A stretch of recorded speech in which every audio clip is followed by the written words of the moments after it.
The morning mist clung to the ancient stone walls of Buckingham Palace as Captain James Morrison adjusted his ceremonial sword and took his position at the grand entrance. 23 years of loyal service to the crown had taught him to read the subtle signs that preceded palace storms. Today, those signs were everywhere. The breakfast meeting in the Queen's private dining room had been scheduled weeks ago, but recent events had transformed what should have been a routine family gathering into something far more consequential. Princess Anne sat across from Queen Camilla, her posture rigid with barely contained frustration. Between them lay a collection of morning newspapers, their headlines screaming about constitutional questions that threatened to shake the very foundations of the monarchy. "Your Majesty," Princess Anne began, her voice carrying the weight of decades spent defending royal tradition, "we cannot simply ignore what the historical records clearly demonstrate. The precedents set by previous monarchs matter, especially when it comes to matters of succession and legitimacy." Camilla's fingers drummed against the polished mahogany table, her wedding ring catching the light from the crystal chandelier above. She had spent years fighting for acceptance within the royal family, and now, as queen consort, she found herself facing challenges she had never anticipated. "Anne, I understand your concerns, but we must also consider the modern realities of our situation. The public expects us to adapt, to show that the monarchy can evolve with the times." Outside the dining room, Captain Morrison maintained his vigilant watch. His trained ear could detect the rising tension in the voices behind the heavy oak doors. As the longest-serving member of the Queen's personal guard, he had witnessed countless family disputes, political crises, and moments of both triumph and tragedy. But something about this particular morning felt different, more charged with potential consequences that could ripple far beyond the palace walls. The dispute had its roots in recent archaeological discoveries at Windsor Castle. During routine restoration work, builders had uncovered a sealed chamber containing documents that dated back to the 18th century. Among these papers were detailed records of royal lineages, marriage certificates, and most controversially, evidence that questioned certain aspects of the current line of succession. The discovery had been kept quiet for months while historians and legal experts examined the materials, but word had inevitably leaked to the press. Princess Anne had always been known for her unwavering commitment to royal protocol and historical accuracy. Unlike some members of her family, she believed that tradition and precedent should guide royal decisions, even when those traditions proved inconvenient or challenging. The newly discovered documents supported her long-held belief that the monarchy's strength came from its connection to centuries of established custom and law. "The evidence is quite clear," Anne continued, spreading several photocopied documents across the table. "These marriage records show that the legitimacy questions raised by certain historians have real foundation. We cannot simply dismiss them because they create complications for the current arrangement." Camilla studied the documents with growing unease. Her path to becoming queen consort had been fraught with obstacles and public scrutiny. The revelation that historical precedents might further complicate her position felt like another battle in a war she thought she had already won. "Anne, surely you understand that pursuing this line of investigation could destabilize everything we've worked to achieve. The public has finally accepted me in this role. Why would we want to reopen old wounds?" The conversation was interrupted by a soft knock on the door. Captain Morrison entered with practiced precision, his expression carefully neutral despite the tension he could feel radiating from both women. "Your Majesty, Princess Anne. I have a message from the palace secretary. The Prime Minister's office has requested an urgent meeting regarding the morning's newspaper coverage." Both women looked up sharply. The involvement of Downing Street meant that their private family dispute had officially become a matter of state. Princess Anne's jaw tightened as she realized the full implications of the situation. "Captain Morrison," she said quietly, "please inform the palace secretary that I will be available for any meetings deemed necessary.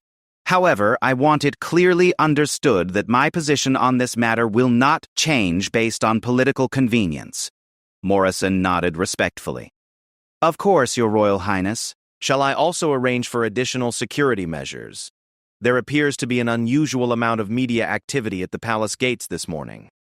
Camilla's eyes narrowed as she processed this information. "What kind of media activity, Captain?"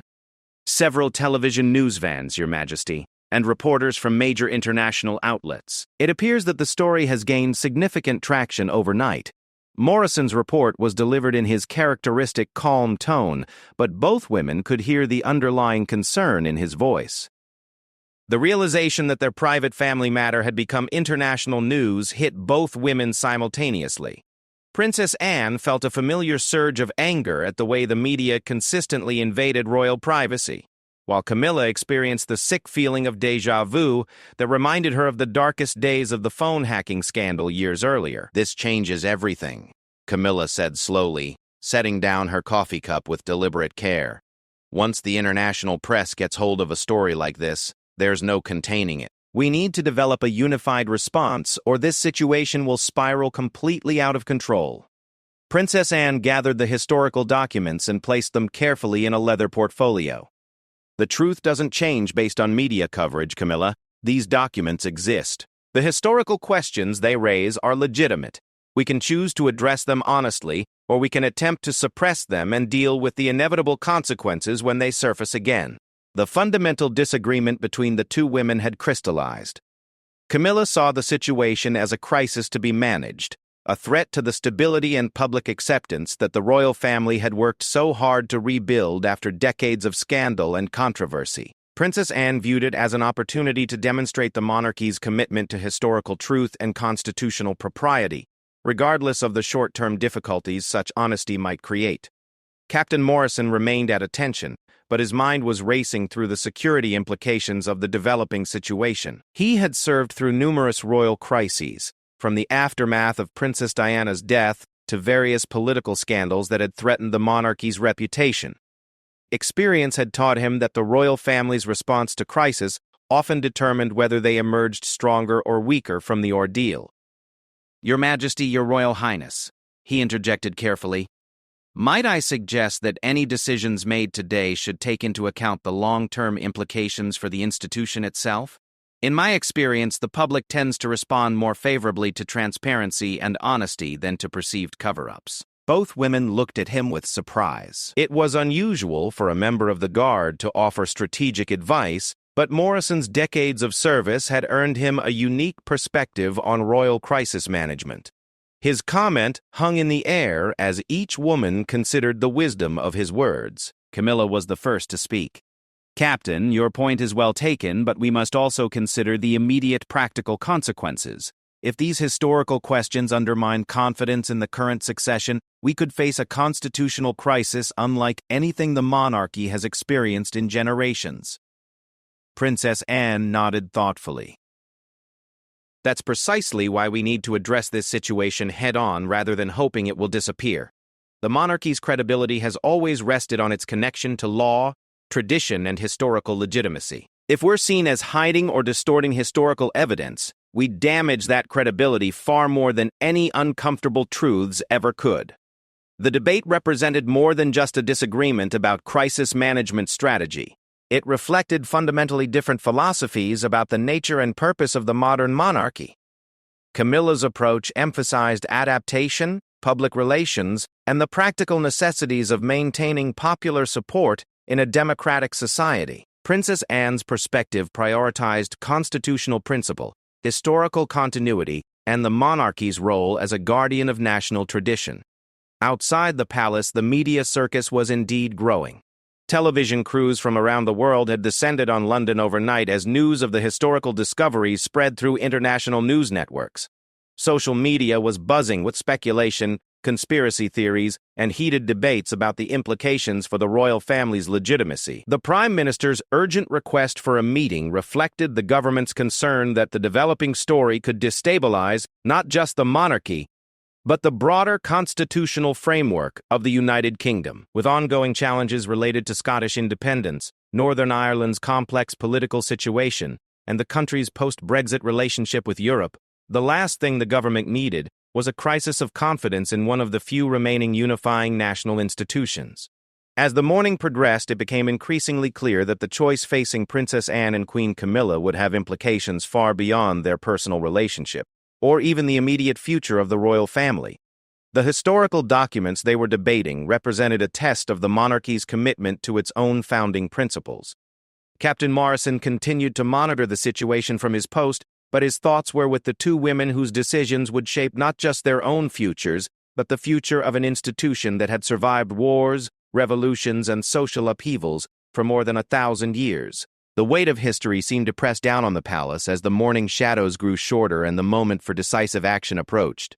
In the distance, Big Ben chimed the hour, its deep tones carrying across London like a reminder of the centuries of tradition that both women were sworn to protect. The sound seemed to underscore the gravity of the choices they faced, and the responsibility they bore to future generations, who would inherit the consequences of their decisions.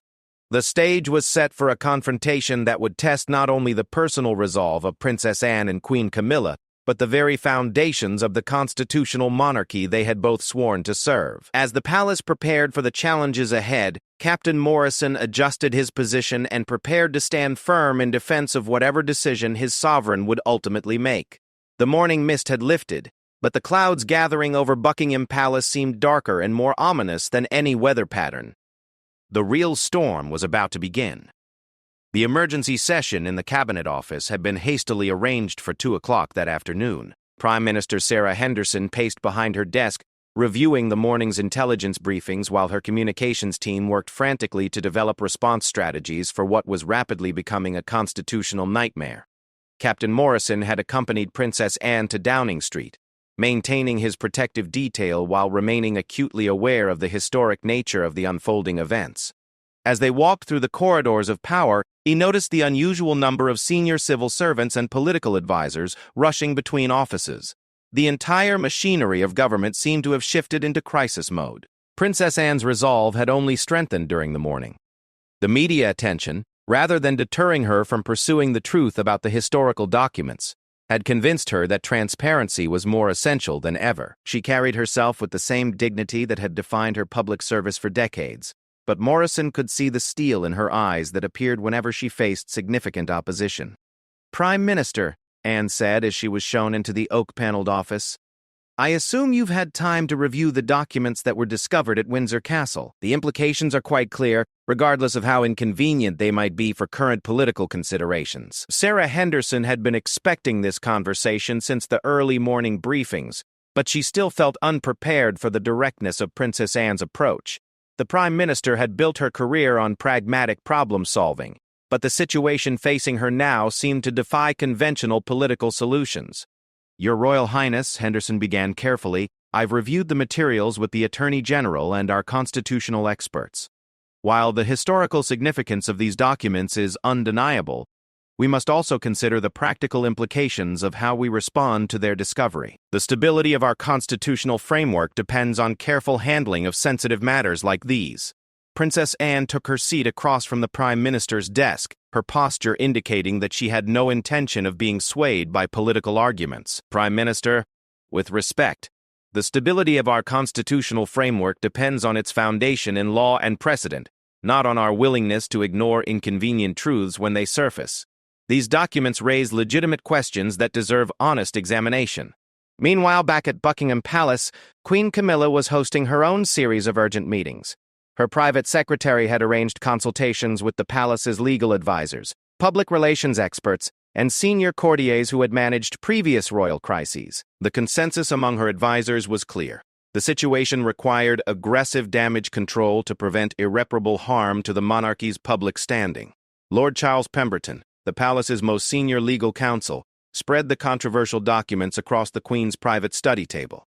His weathered hands moved carefully over the centuries-old papers as he explained their potential implications. "Your Majesty, these marriage records and lineage documents do indeed raise questions about certain aspects of the royal succession.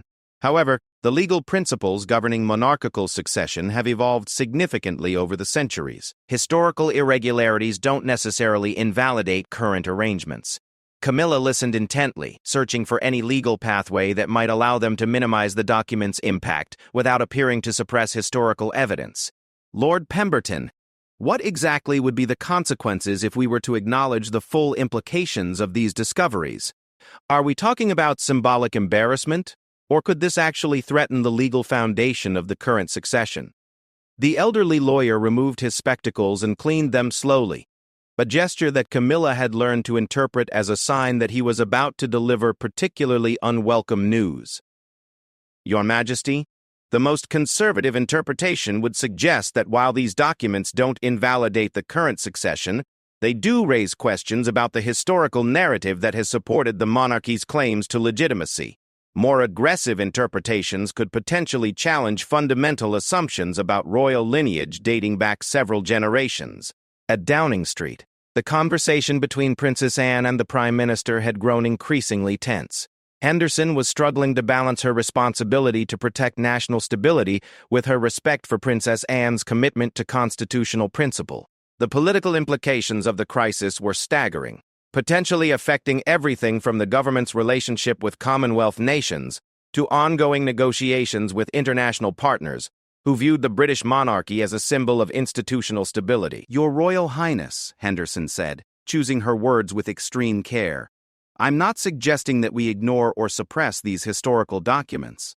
However, I am asking whether there might be a way to address their implications while minimizing the potential for constitutional disruption. Perhaps a measured release of information, accompanied by expert historical analysis that places these discoveries in their proper context."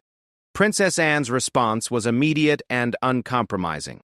"Prime Minister, you're describing exactly the kind of managed truth that has undermined public confidence in institutions across the democratic world. The British people deserve to know the full historical truth about their monarchy, not a sanitized version designed to avoid political inconvenience." Captain Morrison observed the exchange from his position near the office door, noting the body language and vocal tones that indicated both women were becoming entrenched in their positions. His years of experience in diplomatic protection had taught him to recognize when negotiations were approaching a point of no return. The rigid set of Princess Anne's shoulders and the Prime Minister's increasingly formal language suggested that compromise was becoming less likely with each passing moment. The afternoon session was interrupted by an urgent message from the palace. Queen Camilla requested an immediate conference call to discuss the coordination of their response strategy. Henderson's communications director quickly arranged a secure video link between Downing Street and Buckingham Palace, creating a virtual meeting that would determine the monarchy's approach to the most serious constitutional challenge it had faced in decades. When Camilla's image appeared on the large screen in the Prime Minister's office, the strain of the developing crisis was clearly visible on her face. Behind her, Morrison could see the familiar furnishings of the Queen's private study, but the atmosphere was anything but familiar. The room seemed charged with tension that was palpable even through the video connection. "Prime Minister, Princess Anne." Camilla began without preamble. "I've spent the morning consulting with our legal and constitutional experts. Their advice is unambiguous. We need to find a way to address these historical discoveries without destabilizing the current constitutional arrangement. The alternative could be chaos." Princess Anne leaned forward toward the camera, her expression showing no sign of backing down from her position. "Camilla, I've heard the same arguments from the Prime Minister. What I haven't heard is any compelling reason why we should prioritize political convenience over historical truth. The monarchy's credibility has always depended on its relationship with law and precedent. Compromising that relationship to avoid short-term embarrassment would be far more damaging than any historical irregularities these documents might reveal." The fundamental disagreement between the two women had now been laid bare in front of the Prime Minister and her senior advisors. Henderson recognized that she was witnessing more than just a family dispute. She was observing a philosophical battle over the very nature and purpose of constitutional monarchy in the 21st century. "Your Majesty, Your Royal Highness," Henderson interjected, attempting to find middle ground. "Perhaps we could consider a phased approach. Full disclosure of the historical documents, but accompanied by comprehensive legal and historical analysis that explains their significance within the broader context of constitutional development. This would satisfy the requirements of transparency while providing the public with the information they need to understand the implications properly." Camilla's response came quickly, indicating that she had already considered and rejected similar proposals. "Prime Minister, any approach that involves full disclosure of these documents will inevitably lead to questions about legitimacy that we cannot adequately answer. The risk of constitutional crisis far outweighs any benefits of complete transparency." Princess Anne's expression hardened further. "Camilla, what you're describing is not crisis management, it's constitutional dishonesty. The monarchy cannot maintain its legitimacy by hiding from historical truth. If these documents reveal uncomfortable facts about our past, then we have a responsibility to acknowledge those facts and deal with their implications honestly. Captain Morrison found himself in the unusual position of observing a constitutional crisis unfold in real time. His training had prepared him to protect the royal family from external threats, but the current danger came from within the institution itself. The divergent approaches advocated by Princess Anne and Queen Camilla represented not just different crisis management strategies, but fundamentally incompatible visions of what the monarchy should be in the modern era. The video conference continued for another hour, with neither side showing any willingness to compromise their core positions. Princess Anne remained committed to full disclosure and transparent handling of the historical evidence, while Camilla insisted that such an approach would constitute reckless endangerment of the constitutional stability that the monarchy was sworn to protect. As the meeting concluded without resolution, Henderson realized that the government would need to develop its own response strategy independent of royal family unity. The prospect of the monarchy presenting a divided public face during a constitutional crisis was almost too alarming to contemplate, but it appeared increasingly likely that such a scenario might be unavoidable. "I believe we need to adjourn this discussion for today," Henderson said finally. "But I must stress that time is not on our side. The international media attention is intensifying, and the Parliament will undoubtedly demand a full briefing when it reconvenes tomorrow. We need a unified approach, and we need it quickly." As Princess Anne prepared to leave Downing Street, Captain Morrison could see the weight of responsibility settling on her shoulders like a heavy cloak. She had committed herself to a course of action that would likely bring her into direct conflict with Queen Camilla, the government, and possibly the entire royal establishment.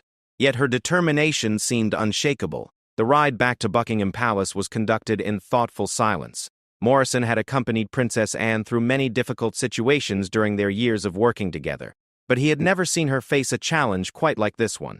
The stakes were higher than any personal or political crisis she had previously encountered, and the potential consequences extended far beyond her own reputation or position within the royal family. As their car approached the palace gates, Morrison noticed that the media presence had grown even more intense during their absence. International news crews had joined the British outlets, and the crowd of reporters and photographers had swelled to proportions normally seen only during major royal events, like weddings or state funerals.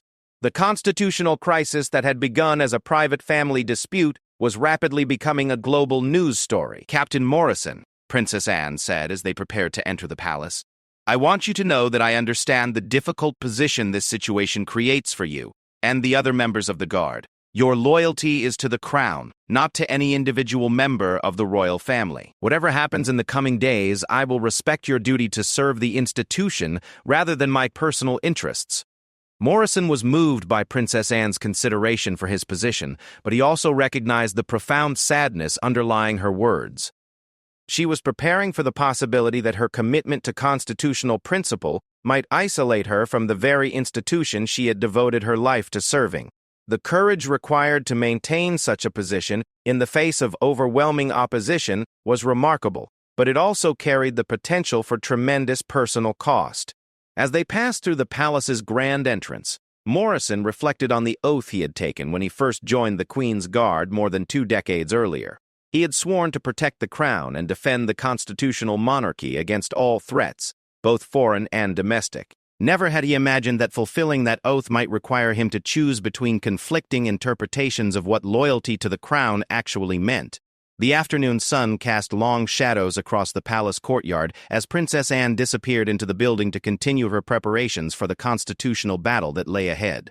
Morrison remained at his post, standing firm in his commitment to serve the crown while knowing that the very definition of that service was about to be tested in ways that none of them could fully anticipate. The second day of the crisis was drawing to a close, but Morrison could sense that the most difficult challenges still lay ahead. The battle lines had been drawn, and compromise seemed increasingly impossible. Soon, the entire nation would be forced to witness a constitutional drama that would determine not just the fate of individual royal family members, but the future character of the monarchy itself. The third morning brought unprecedented scenes outside Parliament, as members of both houses arrived for emergency sessions that would determine the government's official response to what the press had dubbed the Windsor Papers crisis. Captain Morrison had been assigned to escort Princess Anne to Westminster, where she was scheduled to provide testimony to a joint committee investigating the constitutional implications of the historical discoveries.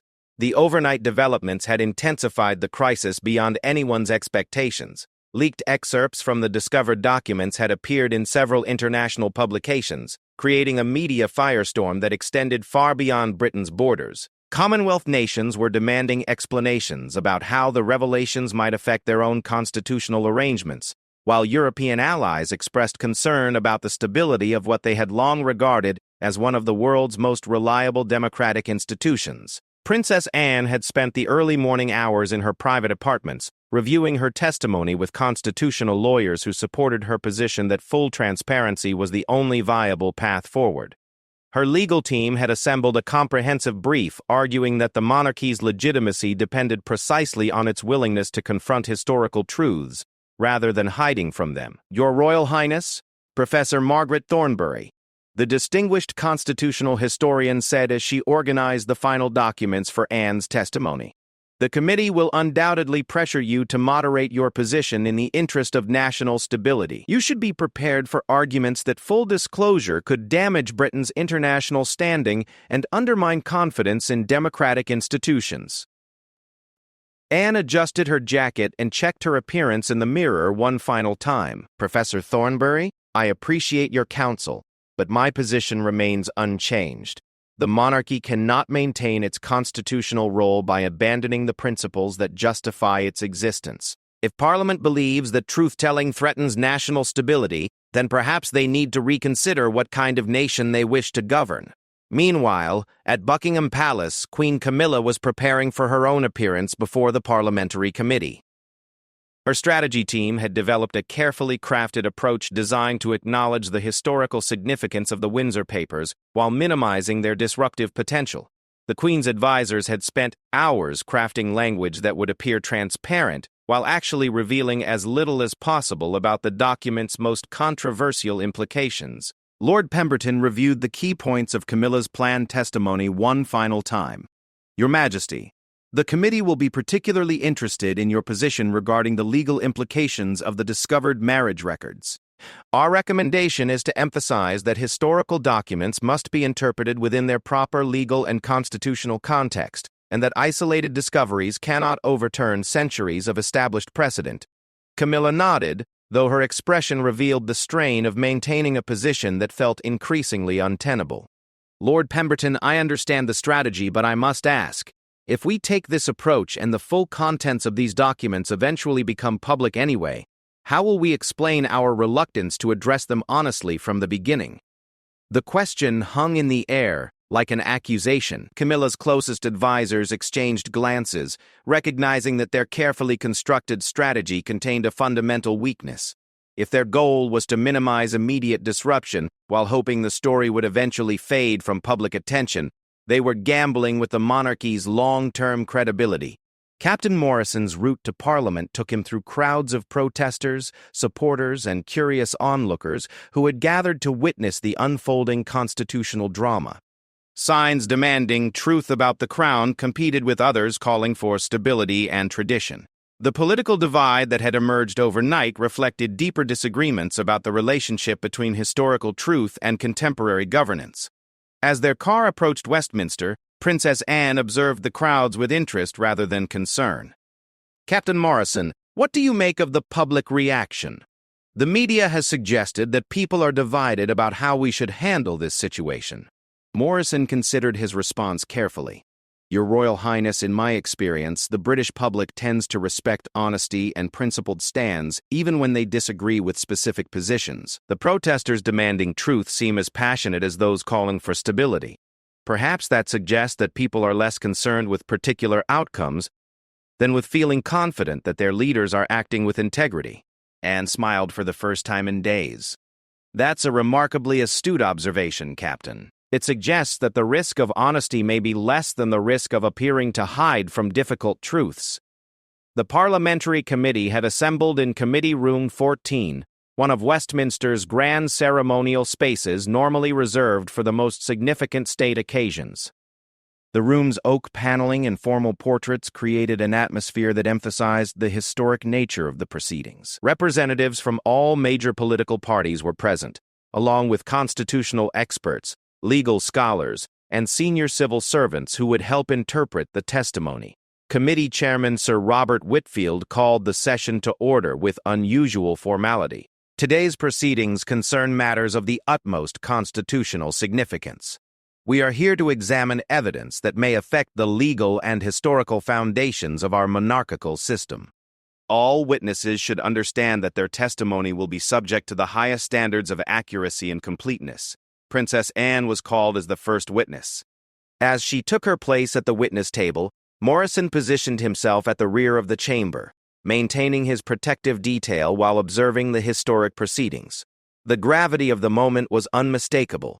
Decisions made in this room would influence the monarchy's relationship with Parliament and the public for generations to come. Your Royal Highness, Sir Robert began, you have been among the most vocal advocates for complete disclosure of the documents discovered at Windsor Castle. Could you explain to the committee why you believe such disclosure is necessary, despite the potential for constitutional disruption? Anne's response was clear and uncompromising. Mr. Chairman, the monarchy's constitutional authority derives from its connection to law, tradition, and historical precedent. If we discover evidence that challenges our understanding of that history, we have a fundamental obligation to address it honestly. The alternative is to base our constitutional system on a foundation that we know to be incomplete or potentially inaccurate. Committee members began their questioning with polite but probing inquiries about the specific contents of the Windsor Papers. Anne answered each question directly, providing detailed information about marriage records, lineage documents, and correspondence that had been sealed for centuries. Her testimony painted a picture of historical complexity that challenged simplified narratives about royal succession and legitimacy. Labour MP Jennifer Walsh raised the question that many committee members had been hesitant to address directly. Your Royal Highness, some constitutional experts have suggested that these documents could potentially challenge the legal basis for the current line of succession. Do you believe that such challenges should be taken seriously regardless of their practical implications? Anne paused, recognizing that her answer would likely determine how history would judge her role in the crisis. Walsh, I believe that legal and historical truth cannot be subordinated to political convenience. If these documents raise legitimate questions about succession, then those questions deserve serious examination by appropriate legal authorities. The monarchy's strength has always come from its grounding in law and precedent. Abandoning that grounding to avoid difficult questions would be far more damaging than any specific historical revelations. The committee session continued for nearly 3 hours, with Princess Anne providing detailed answers to increasingly complex questions about constitutional law, historical precedent, and the practical implications of her transparency advocacy. Throughout her testimony, she maintained an unwavering commitment to the position that truth-telling was essential to maintaining the monarchy's legitimacy. When Queen Camilla took the witness table that afternoon, the atmosphere in Committee Room 14 had shifted noticeably. News of Princess Anne's uncompromising testimony had spread throughout Westminster, creating expectations that the Queen would either support Anne's position or explicitly contradict it. The possibility of such a public disagreement between senior royals was unprecedented in modern British history. Your Majesty, Sir Robert addressed Camilla with the formal deference due to her position. You have heard Princess Anne's testimony regarding the Windsor Papers. Do you share her view that complete disclosure is necessary, or do you believe that other considerations should influence how these documents are handled? Camilla's response had been carefully prepared, but delivering it in the formal setting of the parliamentary committee proved more difficult than her advisors had anticipated. Mr. Chairman, I deeply respect Princess Anne's commitment to historical accuracy. However, I believe we must also consider the broader implications of how we handle sensitive historical materials. The monarchy serves not just as a repository of tradition, but as a stabilizing institution in contemporary democratic society. Our approach to these documents should balance historical accuracy with our responsibility to maintain constitutional stability. The diplomatic language could not disguise the fundamental disagreement between the two women. Committee members pressed Camilla for more specific positions on the document's implications. but her responses remained carefully non-committal. She acknowledged the historical significance of the discoveries while avoiding any statements that would commit the palace to particular courses of action. The contrast between Anne's direct testimony and Camilla's cautious responses was immediately apparent to everyone in the chamber. Political commentators would later describe the afternoon as a moment when the royal family's internal divisions became irreconcilably public, fundamentally changing the relationship between the monarchy and the democratic institutions it was meant to serve. During a brief recess, Captain Morrison observed the hushed conversations taking place throughout Committee Room 14. Parliamentary officials, constitutional experts, and political advisors were grappling with the unprecedented situation of senior royals presenting contradictory positions on a fundamental constitutional question. The implications extended far beyond the immediate crisis, potentially affecting everything from the monarchy's relationship with Parliament to its role in Commonwealth governance. When the committee reconvened for final questions, the tension in the chamber was palpable. Sir Robert addressed both royal witnesses directly. "Your Royal Highness, Your Majesty, the committee has heard compelling but contradictory arguments about how these historical documents should be handled. Do either of you believe that compromise is possible?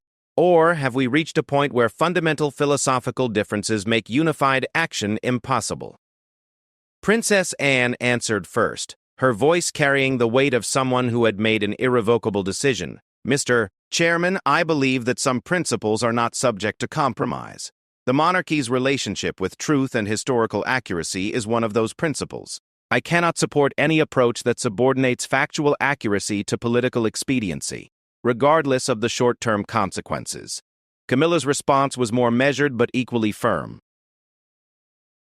"Chairman, I believe that institutional responsibility requires us to consider the full range of consequences that flow from our decisions. While I share Princess Anne's commitment to historical accuracy, I cannot support approaches that risk destabilizing the constitutional framework that serves millions of citizens throughout the Commonwealth."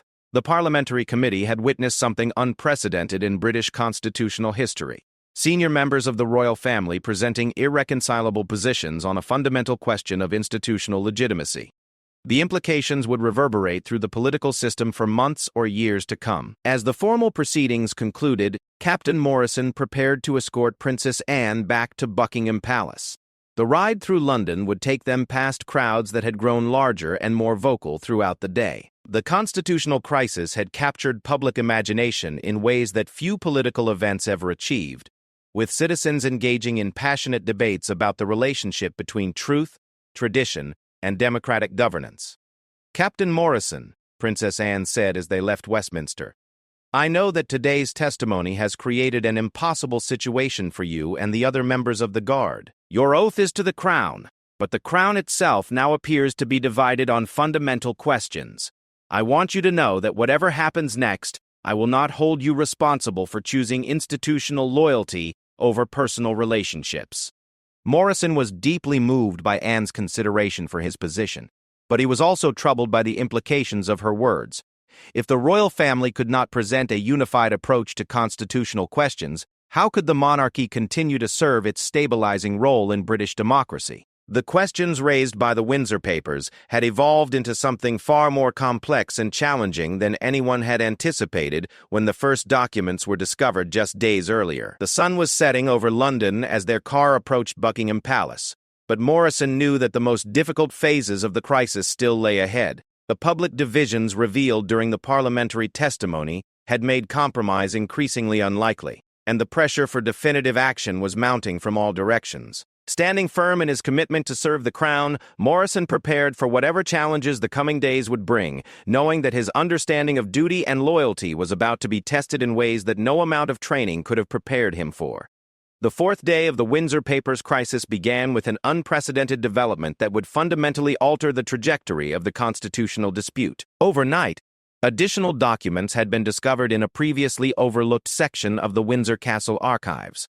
These new materials contained not just historical records, but detailed correspondence between past monarchs and Parliament that directly addressed questions of succession legitimacy, and constitutional authority. Captain Morrison arrived for his morning duties to find Buckingham Palace in a state of barely controlled chaos.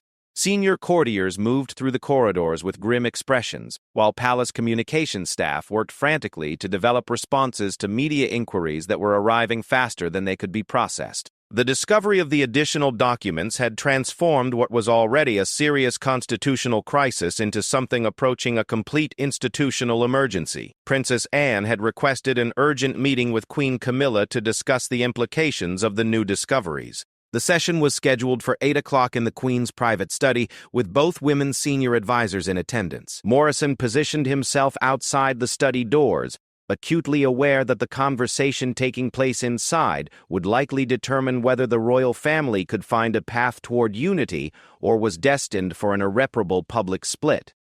"Camilla," Princess Anne began without preamble, "these new documents change everything. The correspondence between King George III and Parliament explicitly acknowledges irregularities in the succession that were subsequently covered up for political convenience. We're no longer dealing with ambiguous historical questions. We're confronting documented evidence of deliberate constitutional deception." Queen Camilla studied the newly discovered papers spread across her desk, her expression growing more troubled with each document she examined. The correspondence was damning in its clarity, revealing that previous generations of royals and politicians had knowingly perpetuated inaccurate historical narratives to avoid constitutional complications. "And I can see that these documents are indeed significant, but we must consider what acknowledging their full implications would mean for the monarchy's future. If we admit that the succession has been based on incomplete or inaccurate information for generations, we're essentially arguing that the current constitutional arrangement lacks legitimate foundation." Princess Anne's response reflected the conviction that had driven her throughout the crisis. "Camilla, that's exactly what we may need to argue. If the monarchy's legitimacy depends on false historical narratives, then it's not truly legitimate at all. The only way to restore genuine constitutional authority is to acknowledge what actually happened and rebuild from a foundation of historical truth." The philosophical divide between the two women had deepened with each new revelation. Camilla continued to view the situation through the lens of crisis management and institutional preservation, while Anne saw it as an opportunity to strengthen the monarchy by grounding it more firmly in factual accuracy and constitutional honesty. Lord Pemberton, who had spent the night reviewing the new documents with the palace's legal team, delivered his assessment with characteristic precision. "Your Majesty, Your Royal Highness, these correspondence records do indeed reveal that previous generations were aware of succession irregularities. However, the legal principle of constitutional continuity suggests that centuries of accepted practice have created their own legitimacy, regardless of historical inaccuracies in the original foundation." Princess Anne challenged this interpretation immediately. "Lord Pemberton, you're describing a legal fiction designed to avoid uncomfortable truths. If constitutional continuity is based on documented deception, then it's not continuity at all. It's institutionalized dishonesty. The monarchy cannot maintain its moral authority while knowingly perpetuating historical falsehoods." The debate continued for nearly 2 hours, with neither side showing any willingness to compromise their fundamental positions. The new documents had strengthened Princess Anne's conviction that complete transparency was not just preferable but absolutely necessary, while they had intensified Camilla's fears about the potential consequences of acknowledging uncomfortable historical realities. Outside the study, Captain Morrison could hear the rising tension in the voices behind the closed doors. His years of experience had taught him to recognize when negotiations were approaching a point of complete breakdown. The rigid formality that had crept into both women's language suggested that personal relationships were being subordinated to institutional positions, making compromise increasingly unlikely. The meeting concluded without resolution, but with an agreement that both women would present their final positions to an expanded session, including the Prime Minister, senior parliamentary leaders, and constitutional experts from across the political spectrum. The session was scheduled for that afternoon at Downing Street, with the understanding that decisions made during those discussions would determine the government's official response to the constitutional crisis. As Princess Anne prepared to leave for the expanded meeting, she asked Captain Morrison to accompany her on a walk through the palace gardens. The request was unusual, but Morrison recognized that Anne needed a few moments of privacy to collect her thoughts before facing what would likely be the most important negotiation of her public career. "Captain Morrison," Anne said as they walked along the gravel paths between carefully maintained flower beds, "I want you to understand why I cannot compromise on this matter. even if it means creating a permanent rift within the royal family. The monarchy's constitutional role depends on its relationship with truth and law. If we abandon those principles to avoid short-term difficulties, we hollow out the institution from within. Morrison listened respectfully, understanding that Princess Anne was not seeking advice but rather ensuring that someone understood the reasoning behind decisions that might appear inflexible or even destructive to outside observers. Your Royal Highness, if I may say so, your commitment to principle in the face of enormous pressure demonstrates exactly the kind of moral leadership that justifies the monarchy's continued existence. Anne smiled sadly. Thank you, Captain, but I fear that my approach may ultimately damage the very institution I'm trying to protect. Constitutional principles matter, but so does institutional unity. I may be forcing a choice between truth and stability that will weaken the monarchy regardless of which option is chosen. The afternoon session at Downing Street brought together the most senior constitutional authorities in the British government. Prime Minister Henderson had arranged the meeting in the Cabinet Room, with its formal atmosphere and historical significance providing an appropriate setting for discussions that would influence the monarchy's future for generations to come. Attendees included the Attorney General, the Lord Chancellor, senior parliamentary leaders from all major parties, the Archbishop of Canterbury, and constitutional scholars from the nation's leading universities. The presence of such distinguished authorities underscored the gravity of the crisis and the recognition that ad hoc solutions would be insufficient to address its far-reaching implications. Ladies and gentlemen, Prime Minister Henderson began, we are gathered to address a constitutional crisis that threatens to undermine one of the fundamental pillars of our democratic system. The Windsor Papers have revealed historical irregularities that raise serious questions about the monarchy's legitimacy while also creating the potential for institutional destabilization that could affect every aspect of our constitutional framework. Princess Anne was invited to present her position first. Her argument was comprehensive and legally sophisticated, drawing on centuries of constitutional precedent to support her contention that the monarchy's authority depended on its relationship with historical truth and legal accuracy. Prime Minister, distinguished colleagues, Anne began. The monarchy cannot maintain its constitutional role by turning away from historical evidence that challenges comfortable assumptions about our past. The documents discovered at Windsor Castle, particularly the recently found correspondence, reveal that previous generations knew about succession irregularities but chose to suppress that information for political convenience. We cannot perpetuate that deception without fundamentally compromising our moral and legal authority. Her presentation included detailed analysis of the historical documents, expert testimony from constitutional scholars who supported her position, and legal precedents suggesting that institutional legitimacy required honest engagement with historical evidence, regardless of its inconvenient implications. Queen Camilla's presentation offered a markedly different perspective, emphasizing the monarchy's role as a stabilizing force in democratic society, and arguing that institutional continuity often required pragmatic compromises with historical perfectionism. Prime Minister, esteemed colleagues, Camilla said, while I deeply respect the historical significance of these discoveries, we must also consider our responsibility to millions of citizens throughout the Commonwealth who depend on stable constitutional arrangements. Reopening fundamental questions about monarchical legitimacy could destabilize democratic institutions far beyond the immediate question of royal succession. Her argument was supported by political scientists who emphasized the monarchy's role in providing continuity during periods of political turbulence. Constitutional lawyers who argued that centuries of accepted practice had created independent legitimacy regardless of historical irregularities, and Commonwealth representatives who expressed concern about the international implications of constitutional upheaval in Britain. The presentations revealed not just disagreement about crisis management strategy, but fundamentally incompatible philosophies about the nature and purpose of constitutional monarchy in democratic society. Anne's approach prioritized moral authority and historical honesty, while Camilla's emphasized practical stability and institutional continuity. Attorney General Sir Michael Hartley delivered the legal analysis that everyone had been awaiting. Prime Minister, based on our comprehensive review of the historical documents and relevant constitutional law, I must report that both approaches presented today have legitimate legal foundations. Constitutional law does support Princess Anne's argument that monarchical authority depends on historical accuracy and legal precedent.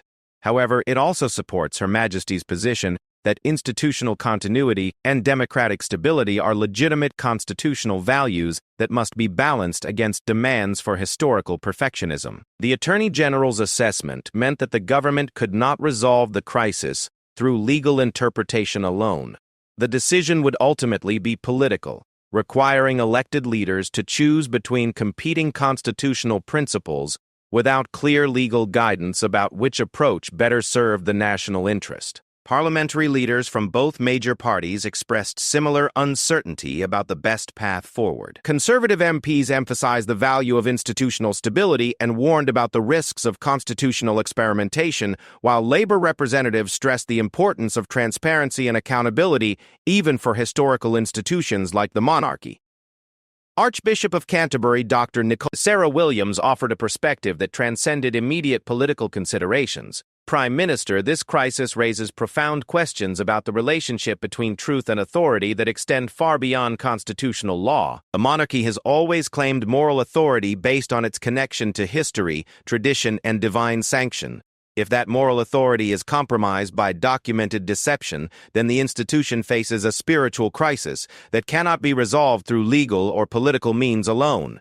The Archbishop's intervention highlighted dimensions of the crisis that had been overshadowed by immediate practical concerns. The monarchy's claim to represent historical continuity and moral authority was central to its constitutional role, but that claim was now challenged by evidence of deliberate historical distortion by previous generations. As the afternoon session drew to a close, it became clear that the constitutional authorities assembled at Downing Street were no closer to consensus than Princess Anne and Queen Camilla had been that morning. The crisis had exposed fundamental disagreements about the nature of constitutional authority that could not be resolved through technical analysis or political negotiation.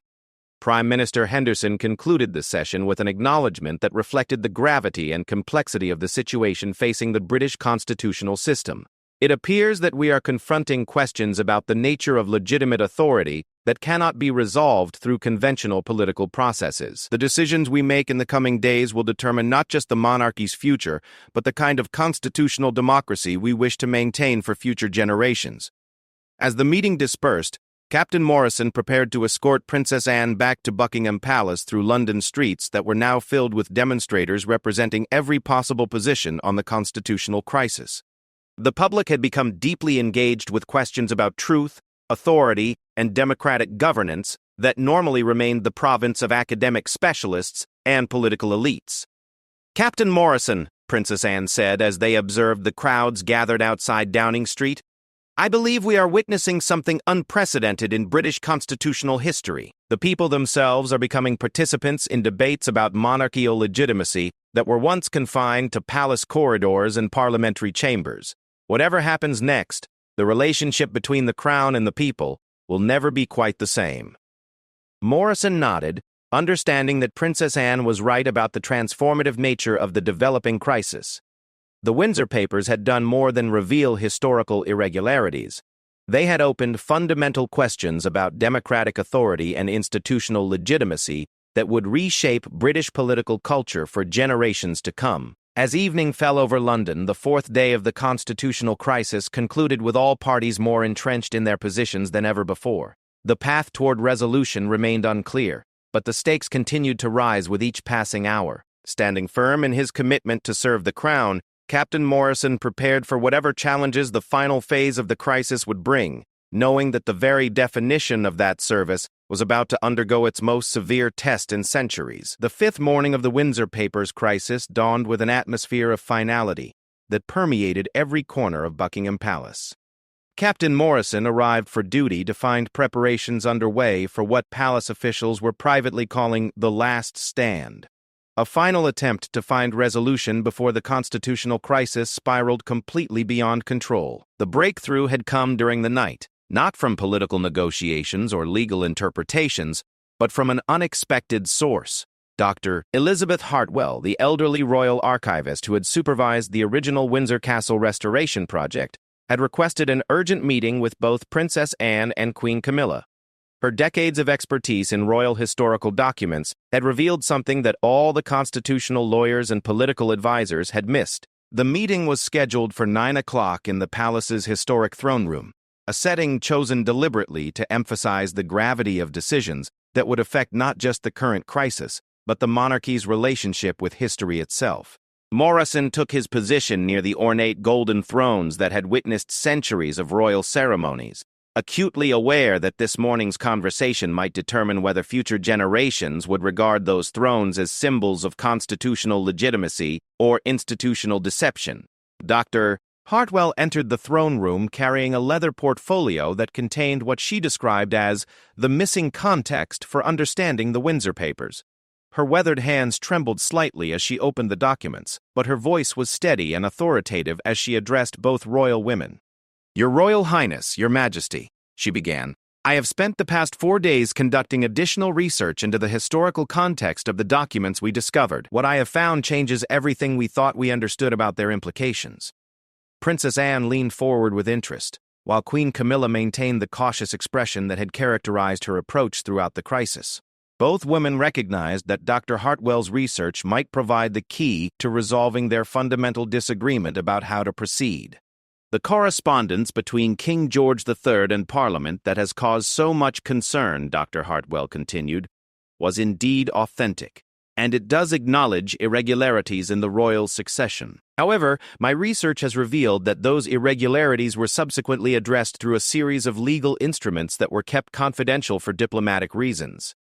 She spread several additional documents across the ornate table that stood between the throne room's ceremonial chairs.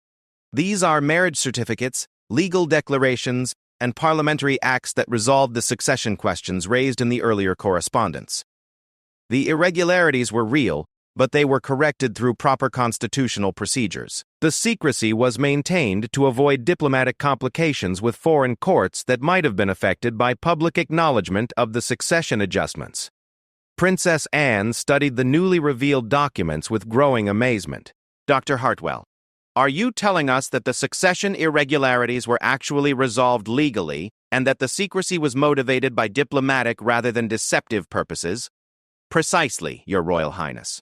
The correspondence we initially discovered represented the problem identification phase of a constitutional correction process, not evidence of ongoing deception. The subsequent documents show that proper legal procedures were followed to address the irregularities, ensuring that the succession remained constitutionally valid even after the necessary adjustments were made." Queen Camilla's expression transformed from cautious skepticism to profound relief. "Dr. Hartwell, this means that the current succession is legally sound, and that our predecessors were not engaged in constitutional deception but rather in careful diplomatic management of sensitive legal corrections. The revelation fundamentally altered the nature of the constitutional crisis. Instead of facing evidence of systematic institutional dishonesty, the royal family was confronting a complex historical situation that had been properly resolved but inadequately documented for future generations. The crisis shifted from one of legitimacy to one of historical interpretation and public communication. Princess Anne was the first to grasp the full implications of Dr. Hartwell's discovery. "This changes everything about our debate, Camilla. We're no longer arguing about whether to reveal institutional dishonesty. We're discussing how to explain a complex but constitutionally proper resolution of historical difficulties. The principle of transparency remains important, but the stakes are fundamentally different."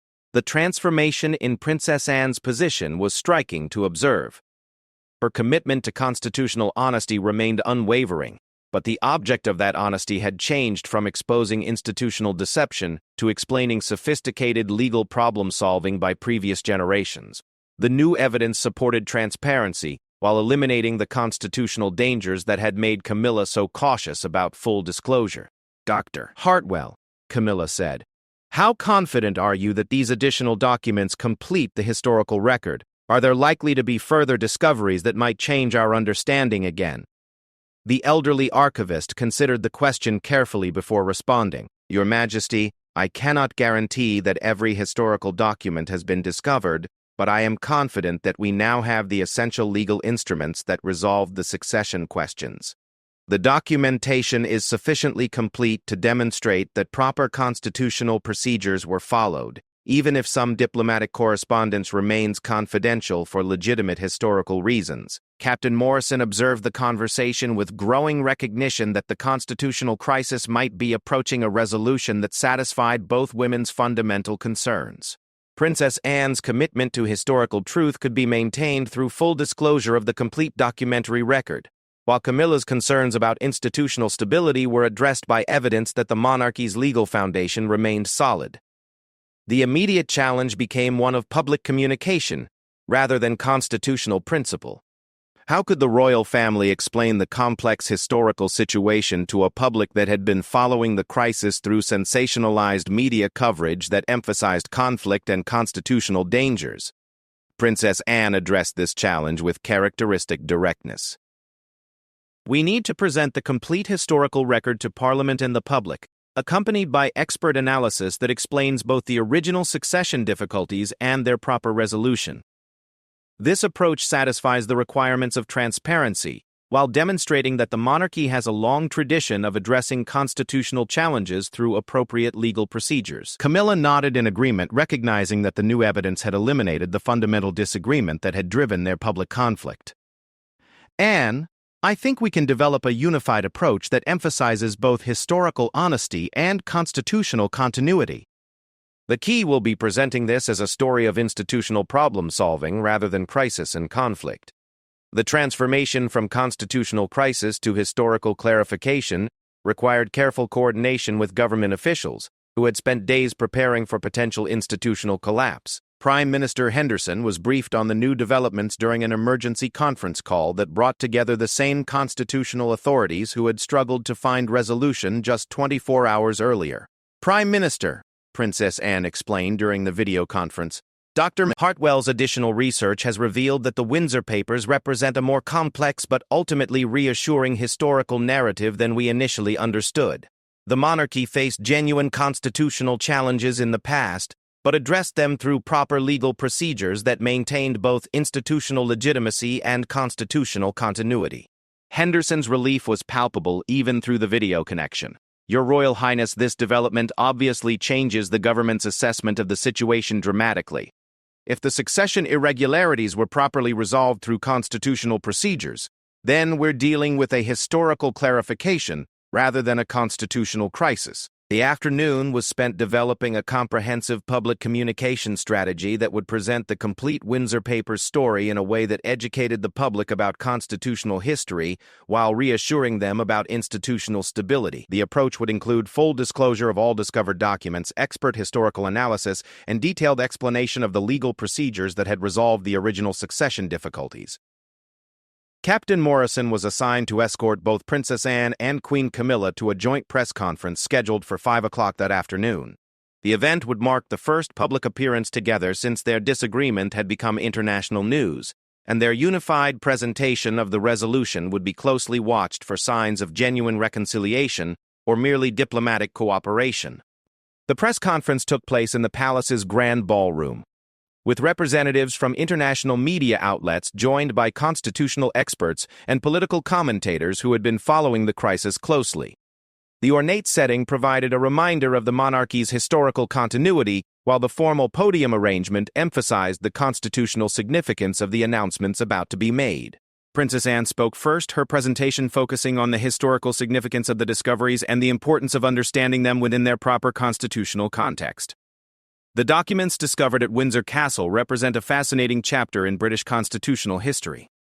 They reveal that our predecessors faced genuine challenges regarding royal succession, but addressed those challenges through careful legal procedures that maintained both institutional legitimacy and diplomatic sensitivity. Her explanation of the complex historical situation was comprehensive and authoritative, drawing on Dr.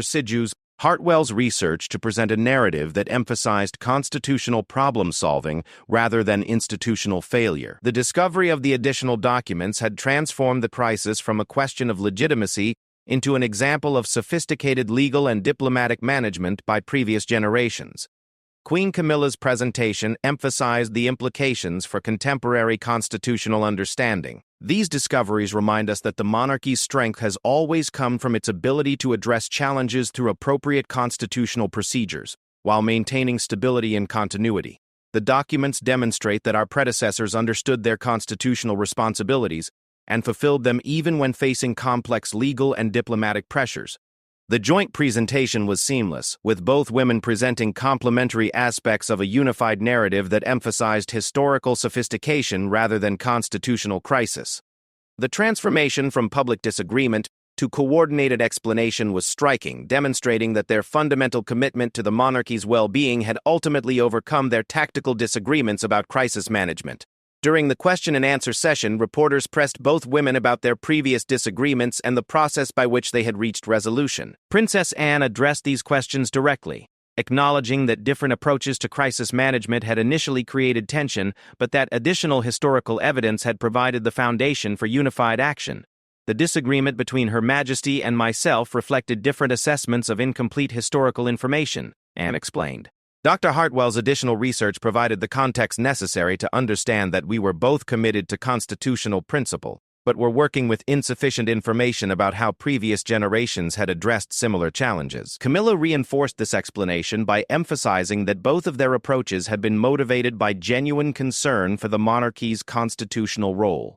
Princess Anne's commitment to historical truth and my concerns about institutional stability were both necessary elements in developing a complete understanding of this complex historical situation.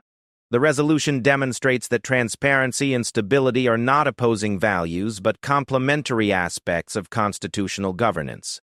The press conference concluded with both women expressing confidence that the Windsor Papers' discoveries would ultimately strengthen public understanding of constitutional history, while reinforcing confidence in the monarchy's legal foundations. The crisis that had threatened to tear the royal family apart had been resolved through careful historical research that revealed institutional sophistication rather than constitutional failure.